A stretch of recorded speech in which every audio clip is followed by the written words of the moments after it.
দেখেছি যে কিছুদিন আগেই গাজীপুরে 13 বছরের একজন শিশুকে ধর্ষণের কথাটা বাংলাদেশ পুলিশ অস্বীকার করছে যে একজন শিশু সে পালিয়ে গিয়েছে বলে তাকে ধর্ষণ করা হয়নি।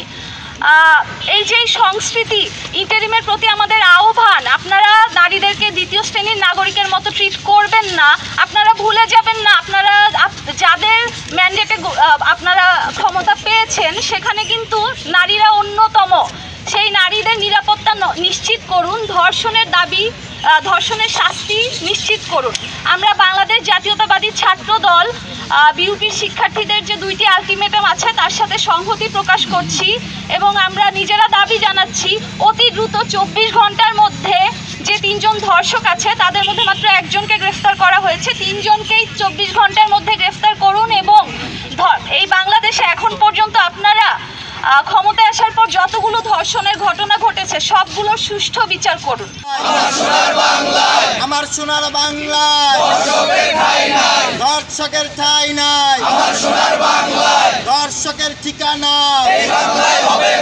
এই বাংলায় হবে না, ধর্ষকের ঠিকানা এই বাংলায় হবে না, এই দেশেতে হবে না। বিচার বিচার বিচার চাই, ধর্ষণের বিচার চাই, বিচার বিচার বিচার চাই, অন্যায় প্রতিবাদ করার মতো কোনো দল আছে? এই সারা বাংলায় ধর্ষণের প্রতিবাদ করার মতো কোনো দল আছে? সেই দল আরো জোরে জাহাঙ্গীরনগর জাতীয়তাবাদী আন্দোলনে সংগ্রামে রাজপথে প্রতিবাদে বিচার বিচার বিচার চাই, ধর্ষণের বিচার চাই, বিচার বিচার বিচার চাই, এই বাংলায় হবে না। যেই আমাদের বোনটিকে গণধর্ষণের শিকার করা হলো, সেই গণধর্ষণের সাথে জড়িত দর্শকদের কোনো সুষ্ঠু বিচার এখন পর্যন্ত আমরা দেখতে পাইনি। দৃশ্যমান কোনো বিচার এখনও আমরা পরিলক্ষিত করতে পারিনি।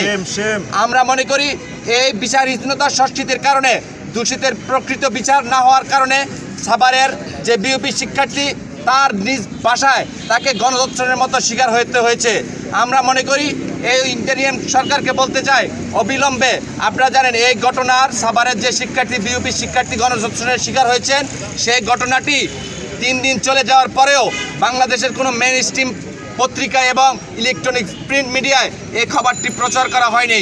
আমরা যখনই আমাদের দেশকে নিয়ে এগিয়ে যেতে চাই তখনই আমাদের বিদেশি শক্তিগুলো আমাদেরকে বিভিন্ন পায়তারা করে বিভিন্ন প্রচেষ্টার মাধ্যমে আমাদেরকে দমিয়ে রাখতে চাই। যখন আমরা তিস্তা নিয়ে কথা বলেছি, যখন আমরা দেশে আমাদের উন্নয়নের যে জোয়ার আমরা দেখতে পেয়েছি, তখনই একটা মহল আমাদের এই উন্নয়নকে থামিয়ে দেওয়ার জন্য বিভিন্ন সময় বিভিন্নভাবে তারা অগ্নিকাণ্ডের মতো ঘটনা ঘটাচ্ছে এবং বিভিন্ন সময় আমাদেরকে অর্থনৈতিকভাবে কুণ্ঠিত করার জন্য, আমাদেরকে অর্থনৈতিকভাবে দমিয়ে রাখার জন্য যে অপপ্রয়তারা সেটা তারা করেছে। আমরা ফ্যাসিস্টদের সময়ে যে ধর্ষণের ঘটনাগুলো দেখেছি সেই ঘটনা কিন্তু এখনও কোনো পরিবর্তন হয়নি। আমরা পরিবর্তিত বাংলাদেশে সেই ঘটনার পুনরাবৃত্তি দেখতে পাচ্ছি। আমরা দেখতে পাই যখন আসিয়া ধর্ষিত হয় সে আসিয়া কিন্তু মৃত্যুবরণ করে, কিন্তু বাংলাদেশে আজ পর্যন্ত যেই ধর্ষণের শাস্তি মৃত্যুদণ্ড দেওয়া হয়েছে একটা ধর্ষক কিন্তু এখন মৃত্যুদণ্ড তাকে দেওয়া হয়নি বা কোনো ধর্ষক কিন্তু এখনো পর্যন্ত মৃত্যুবরণ করেনি। এরকম ঘটনা কিন্তু আমরা পাইনি। বিভিন্ন গুরুত্বপূর্ণ জায়গায় অগ্নিকাণ্ডের ঘটনা ঘটতেছে, এটা কোনো স্বাভাবিক ঘটনা নয়, এটা খুবই অস্বাভাবিক ঘটনা। বিগত ফ্যাসিস্টের আমলে আমরা দেখেছি নিজেরা গাড়িতে আগুন দিয়ে বিরোধী দলীয় নেতাকর্মীদেরকে নির্যাতনের জায়গা করে নিত, ন্যারেটিভ তৈরি করতো এবং তাদেরকে নিজেরাই আগুন দিত আর বিরোধী দলের নেতাকর্মীদেরকে জেলে ঢুকাইতো। আর এখন দেখতেছি যে বাংলাদেশের সবচেয়ে অর্থনীতি যেটার উপর দাঁড়িয়ে আছে রেমিটেন্স এবং গার্মেন্টস, সেই গার্মেন্টসে ম্যাটিকুলাসলি তারা অগ্নিকাণ্ড করতেছে, অগ্নিসন্ত্রাস করতেছে। এর মাধ্যমে বিদেশ থেকে যেসব ইনভেস্টমেন্ট বাংলাদেশের এই গার্মেন্টস শিল্পের মধ্যে আসতো সেটা ইন্ডিয়া সহ ভিয়েতনামে আস্তে আস্তে চলে যাচ্ছে। এটার পিছনে শুধু যে বাংলাদেশের কিছু অসাধু ব্যক্তি এবং ফ্যাসিস্টের দোসরের হাত আছে বিষয়টা এমন নয়, পার্শ্ববর্তী ভারতেরও এটা সরাসরি হাত আছে বলে আমরা মনে করি। ইন্টারিম গভর্নমেন্টের মধ্যে যেসব নারী উপদেষ্টারা আছেন, আপনারা তো নারীদের ক্ষমতায়নের কথা বলেন, অনেক সুশীল কথা শোনেন আমাদেরকে। আপনার নারী হয়ে কেন এত এত ধর্ষণের ঘটনাকে আপনারা কনজিউম করতেছেন? আপনারা কেন কার্যকরী ব্যবস্থা নিতে পারতেছেন না?